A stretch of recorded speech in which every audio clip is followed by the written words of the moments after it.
Hey guys, welcome to Everyday Fitness. My name is TJ. Here I want to help you get in shape to enjoy your life and your hobbies to the fullest.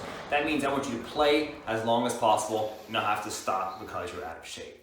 This week I'm going to add one new workout to the workout plan. I'm going to rearrange the entire week's workout. These are the workouts I've written out Monday through Sunday for you. And we're going to talk about New Year's resolutions and why they really don't work. We'll make all this part of your 200-day workout.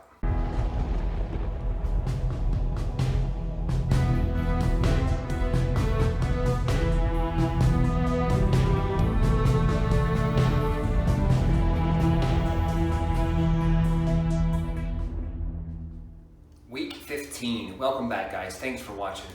This week I'm going to add the leg raise or 6-inch exercise to the program. But before we continue, like always, I remind you, consult your healthcare provider first before you start any diet, nutrition, or exercise program.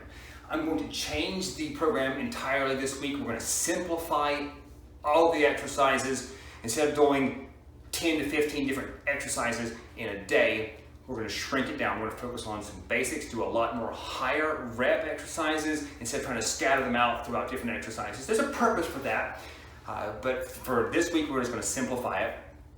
I'm going to go ahead and scroll the workout program across the screen here in a moment. Get your phones ready. You're just going to screenshot Monday through Sunday. All right, phone's ready. Screenshot this. Monday coming across the screen, Tuesday, and so on. You'll notice that they're very, very different. It's going to include the new exercise we're adding today, which again are leg raise or 6 inches.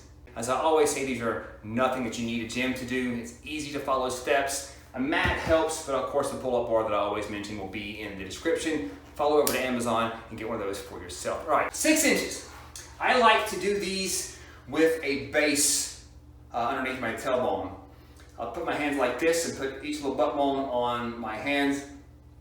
They're called 6 inches because you're raising the heel of your feet up approximately 6 inches to 12 inches. From 6 to 12, 6 to 12, 6 to 12. Now, sitting up like this is a type of exercise, but that's not what I'm talking about. So, we're gonna do on your back, 6 to 12. Now, if you notice, my head is up off the ground. I like to crunch my body as I'm doing the 6-inch exercise. It engages my core a lot more than just laying back on my back. Now, sure, as I get fatigued, after we do some of these sprints and running around, I'll just be laying on the ground, just trying to complete the exercise. But to the best of my ability, I'm gonna go ahead and engage my core as much as possible. If you can't lay down, sitting up like this is a great exercise. We do other exercises that are similar to that. Go back and watch some of the other videos, you'll see that as well. Another way of doing these is if you bring your legs too far up, go ahead and do the leg raise exercise up here. Woo.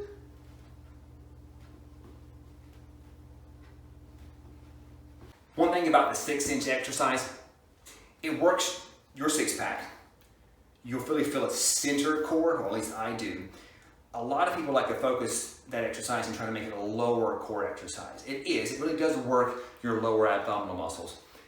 People get really hung up on doing lower ab exercises, trying to develop the last part of their six-pack. Usually the top ones come in first, and then the lower ones start showing up later. So they'll ask you, hey, what's the best way to make my lower abs bigger? Well, they're probably already there. I think a lot of it has to do with how lean you are. Your lower abs will really start showing up the leaner you get. So when you see somebody that has a six-pack, that's cool. But when you see someone that has an 8-pack, you realize they're pretty darn lean. Their body fat is really low.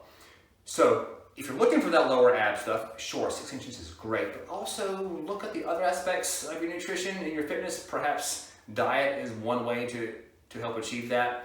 Finding movements that work multiple muscle groups is very, very valuable, especially if you're trying to lose weight. Which brings me around full circle to what this topic is about this week, and that's resolutions, New Year's resolution to be specific. How many times have you made, or you've heard someone make a New Year's resolution that doesn't really last? I mean, it's not because they don't mean it or they don't really want that. I just think maybe the delivery or the process that they're trying to achieve that goal maybe isn't the right step. If New Year's resolutions work, we really wouldn't have to make them every single year. Constantly, I'm going to lose weight this year, I'm going to get in shape, or I'm going to run a marathon, or whatever that might be. It's rarely done. If so, you may not be watching these videos. So let's think about it. You have a goal in mind that you want to achieve.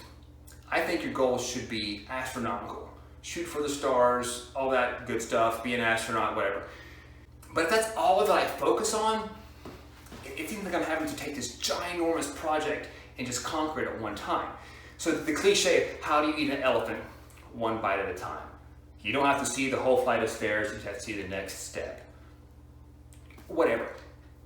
That's all true. I think a great principle for achieving a fitness goal through the year is what I like to call the one more principle. I do this in exercises such as push-ups. So let's say this week, I figured that I'm running or maxing out at about, let's say 25 push-ups. That's when I'm really starting to feel that burn. So next week, I'm going to go to 26. Give that a shot. Try to make 26 my number. Next week, you guessed it, 27. I really find that the most helpful for me in pull-ups. I seem to be the wimpiest when it comes to pull-ups. I always want to give up before I actually need to. There's a lot more left in my tank when it comes to pull-ups. If you watch my videos, you know that I love pull-ups and I do them all the time. So I think it's a very, very important tool to add to that. If you add that one more principle to your fitness, say, hey, I want to look like this person, or I want to have a six-pack, or I want to run that marathon, whatever. Sure, running outside is a great way to achieve that. How about as you run around the block, let's say this week you ran 1 lap. Next week, run to that next mailbox, or to that next house, or to that next street. Add that one more, whatever that measurement is, add that one more next week.